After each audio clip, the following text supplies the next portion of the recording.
श्री गणेशाय नमः। जय सिया राम, राधे कृष्ण। मित्रों, हमारे प्रभु श्री राम दिखते कैसे हैं, उनका स्वरूप सौंदर्य कैसा है।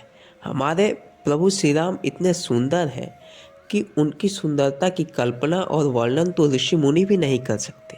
परंतु हमारे धर्म शास्त्रों में जिन्होंने उन्हें देखा है वे अपने अपने अनुसार उनके रूप का वर्णन करते हैं।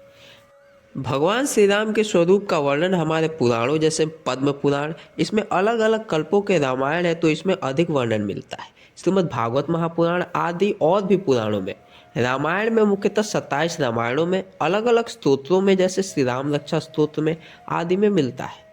वाल्मीकि रामायण में बाल कांड में जब नारद जी वाल्मीकि जी को रामायण सुनाते हैं तब दशरथ जी अपने सेनापति को बताते हैं। विश्वामित्र जी और दशरथ जी के संवाद में भी प्रभु श्री राम का रूप का वर्णन आता है। अयोध्या कांड में दशरथ जी महारानी कैकेयी और अन्य रानियों के संवाद में भी महाराज श्री राम के स्वरूप का वर्णन आता है। अरण्य कांड में मारीच रावण को बताता है। किष्किंधा कांड में सुग्रीव और वानर सेना के संवाद में, सुंदर कांड में हनुमान जी सीता माँ को भगवान श्री राम के बारे में और भी बताते हैं। शास्त्रों में भाव के साथ प्राकृतिक वस्तुओं का उदाहरण देकर वर्णन किया जाता है। जैसे प्रभु को देखने का उनके माता पिता का भाव अलग होगा, उनके शत्रु का भाव अलग होगा, उनके मित्र का भाव अलग होगा। आइए जानते हैं भगवान श्री राम का वर्ण अर्थात रंग कैसा है। भगवान श्री राम का वर्ण अर्थात रंग कैसा था तो रामायण में वर्णन आता है नील कमल, अर्थात नीला कमल देखने में कितना सुंदर लगता है। मेघश्याम, वर्षा के समय बादलों का जैसा नीला काला रंग होता है वैसे। नीलाम्बुज अर्थात नील प्लस अम्बुज अर्थात कि नीला कमल। आपने भगवान श्री राम की हरी फोटो भी देखी होगी। तो श्री राम रक्षा स्तोत्र में रामम दुर्वा दलम श्यामम अर्थात घास के रंग के या तोते के रंग का, और श्रीमद् भागवतम में भगवान श्री कृष्ण और भगवान बलराम के नामकरण संस्कार के समय भी गर्ग ऋषि कहते हैं, आपका यह पुत्र पिछले युगों में श्वेत, रक्त और पीत वर्ण धारण किए हैं। तो इतने अद्भुत रंग के थे प्रभु श्री राम। उनके नेत्र कैसे थे? आंखों के बारे में कमल नयन, पद्म पत्राक्ष, कमल पत्राक्ष, कमल लोचन कहा गया है, अर्थात उनकी आंखों का स्वरूप कमल के जैसे, कमल के पत्तों के जैसे आकार का बताया गया है। आंखों की लालिमा कोनों की लालिमा के लिए ताम्राक्ष, लोहिताक्ष अर्थात तांबे और रक्त के जैसे लाल सुंदर बताया गया है। भौहें, भौवें शुभु को अत्यंत रमणीय, लंबे और सुंदर बताया गया है।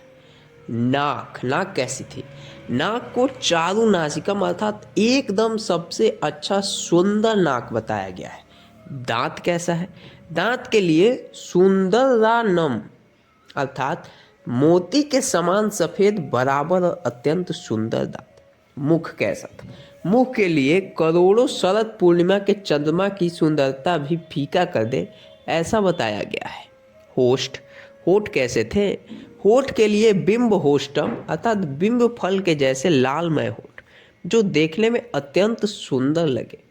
कान, कर्ण के लिए बताया गया है आयुक्त मणि कुंडलम अर्थात उनके कान में सर्वथा मणि का कुंडल सुशोभित होता है।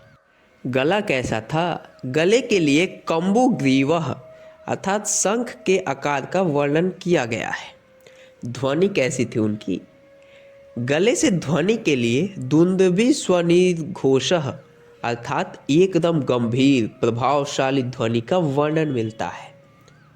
गुणाजत्रु अर्थात जो आजकल ब्यूटी बोन कहा जाता है, आज के अनुसार ब्यूटी बोन दिखने पर ही वह सुंदर है, परंतु प्रभु श्री राम की नहीं दिखती थी।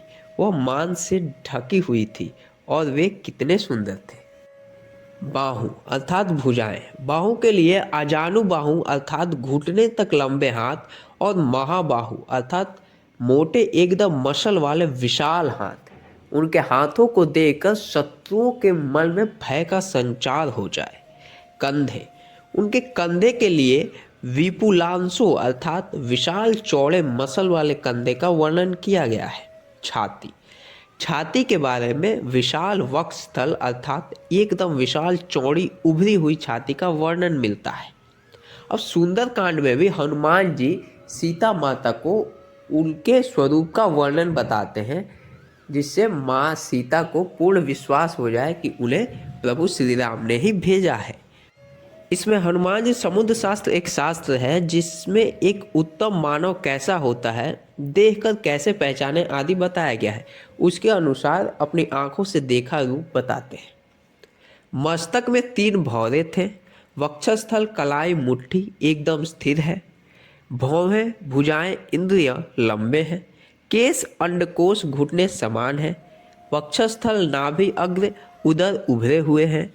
नेत्रों के कोने नाक हाथों के तलवे में लालिमा है। स्वर चाल चरित्र गंभीर है। गला पीठ दोनों पिंगलियां छोटे हैं। कपोल भुजाएं जांग घुटने बराबर हैं। सिंह बाघ हाथी सांड जैसी 4 गति की चाल है। 4 हाथ ऊंचाई है। चारों दाढ़े शास्त्रों के अनुसार हैं। और भी अंगों का वर्णन सुंदरकांड के 35वें सर्ग में हनुमान जी करते हैं। तो मित्रों, देखा आपने हमारे प्रभु श्री राम कितने सुंदर थे। अब अपने नेत्र बंद करके उनकी सुंदर छवि का मन में स्मरण कीजिए। तो मित्रों, बस आशा करता हूँ कि यह प्रस्तुति आपको अच्छी लगी होगी। हम आपसे मिलेंगे एक और नई प्रस्तुति के साथ। तब तक के लिए जय सिया राम, उमापति महादेव की जय, हर हर महादेव, राधे कृष्ण।